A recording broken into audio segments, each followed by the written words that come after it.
Hey y'all, I'm Laura Richardson with Relevate, and we're coming at you with another episode in our new construction series. So, how to build a home.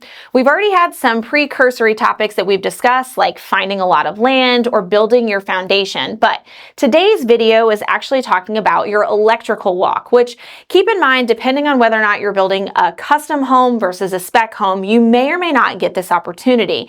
If it's a spec home or a semi-custom home, you might actually, instead of doing an electrical walk, you might do a Zoom call where you kind of go through your red line plans and kind of indicate whether or not you want like recessed lighting in particular spaces. But there is a limited list to what you get to change and also the decisions to be made. And a lot of those decisions do come at a higher cost. These are going to be out of contract or out of pocket expenses.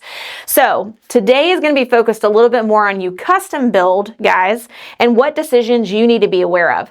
So a big thing that we talk about is livability. So as you're walking your home, and this is in any stage, you want to think about the space. So how am I going to actually be living here? What are the things I need on a day-to-day basis, or even specialty rooms that are kind of perks to building your own thing? You get to make these decisions.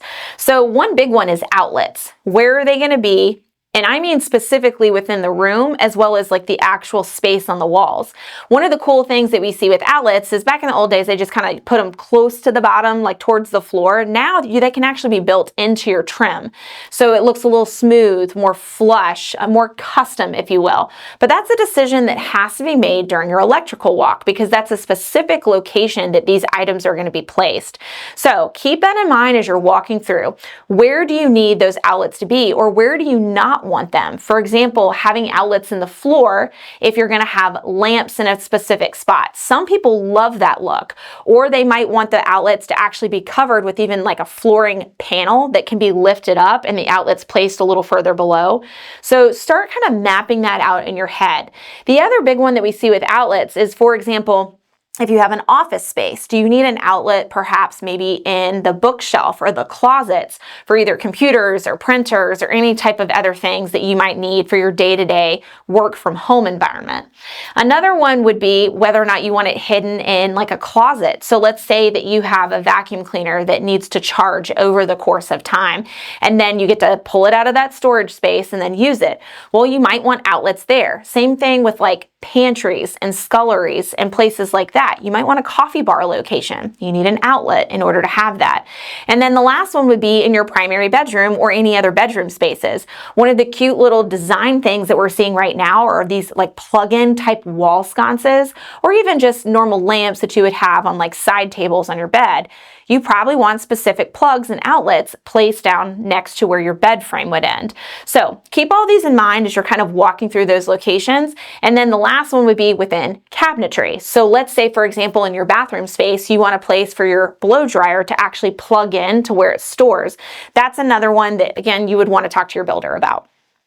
Another one is recessed lighting. So recessed lighting, guys, those are like the can lights that you see kind of in the ceiling. Typically in a room, you're going to have about 4 of them placed in various corners in the room. But there are some locations like your living room where you might want more focused lighting.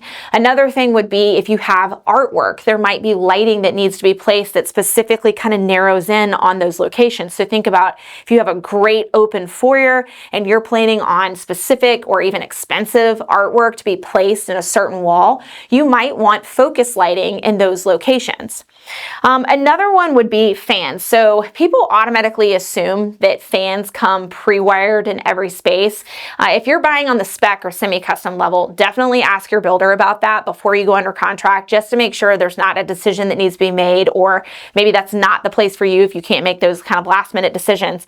But fan pre-wiring is important because you might end up, when you close, only having just kind of like the dome light that's just naturally placed, or a specific light fixture, but not a fan itself. The fan pre-wiring is if you want to remove just the light fixture and plug in a fan that also has the light within it. Like fandeliers is a big thing right now.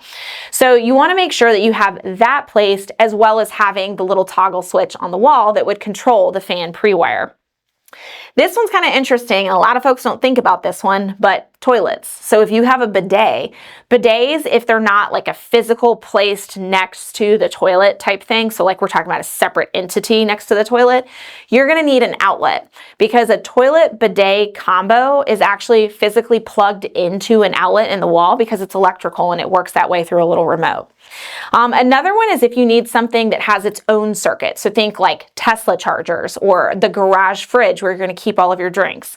That needs its own circuit line and its own plug with a certain amperage, because God forbid you lose power in one section of the house, you don't want it to shut off either your car or your refrigerator and all your food go bad. Another one is your light switches. So when you're walking through a room, think about, okay, where am I entering most naturally? And then do I need the lights in this room to be able to be turned on by this point? So like if you're coming in from your garage space, where is the light to turn on the living room or the foyer or the kitchen, wherever that garage access kind of leads into? Same thing with like bathrooms, for example. I remember there was one house that we walked in where the bathroom light switch was actually on the outside versus the inside of the room. So somebody could literally be in the bathroom and then like somebody else just decides to turn off the switch. The next thing you know, you're in the dark. So be mindful of where these are placed and also how many locations have a light switch that goes to the same thing. Because sometimes you have those toggle switches where you could have it pushed down and then the other one's the opposite. You kind of see what I'm saying. It can be a trickle-down effect. Another one is like home theater or specialty room spaces. So think about if you have a projector that's going to be hanging from the ceiling, that's also going to need its own special outlet, which normally you wouldn't have an outlet in the middle of your ceiling space. So kind of think through the specialty rooms and where you're going to need additional outlets, or like bar spaces in a basement, things like that. One huge pro tip or question rather that we get is, should my electrician come through during that electrical walk with me, or should they come in after the fact? Do we bring them in later during the pre-drywall? What's the process there? Well, with anything, especially if it's something that you can work into your budget, if you can get a secondary person to just put eyes on a project, it's always a good idea, because depending on the vendor's role in this whole contract, they're probably going to ask you questions that maybe the other guy wouldn't. So for example, there's county or local municipality level inspections that happen throughout the build. In this phase, it would also happen. That guy's not going to ask you questions. You probably won't ever even talk to him. He's not going to talk to you about like livability and where you want your switches and all of that kind of stuff. But your electrician might be a little bit more hands-on, and having a second set of eyes is always good to catch any errors, because a lot of these things, especially at this stage, they're eventually going to be closed in. You're not going to be able to see them or have access to those mistakes to be able to fix them in a relatively easy way. So hopefully all of this is super helpful when you get to that electrical walk stage, or things to think about before you get to this stage, so you can proactively ask questions about feasibility, budget, and whether or not this is going to be the right contract for you. I'm Laura Richardson with Relevate, and we will see you on our next episode.